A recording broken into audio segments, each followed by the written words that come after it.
Chennai DLF நிறுவனத்தின் தரைத்தளத்தில் 20 அடிக்கும் மேல் தேங்கியுள்ள மழைநீரை வெளியேற்றும் பணி நடைபெற்று வருகிறது. இதுகுறித்து நமது செய்தியாளர் கிருத்திகா அளித்த கூடுதல் தகவல்களை இனி பார்க்கலாம்.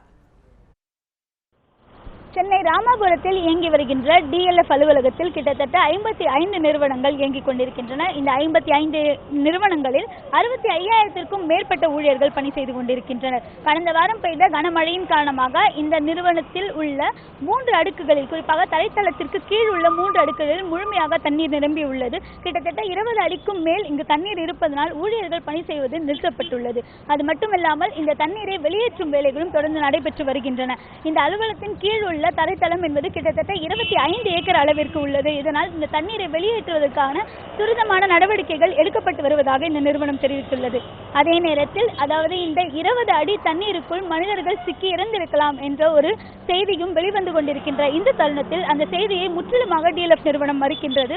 அவர்கள் குறிப்பிடுவது இந்த தண்ணீர் வெளியேறுவதற்கு கிட்டத்தட்ட அதிக நேரம் பிடிக்கும் என்றும், அதே போன்று இந்த தண்ணீர் உள்ளே வருவதற்கு 4 மணி நேரத்திற்கும் மேலானது. அதற்குள்ளாக அந்த தரைத்தளத்தில் உள்ள வாகனங்களையும் சரி, அதே நேரத்தில் ஊழியர்களையும் சரி நாங்கள் வெளியேற்றிவிட்டோம் என்ற விளக்கத்தையும் அவர்கள் அளித்துள்ளனர்.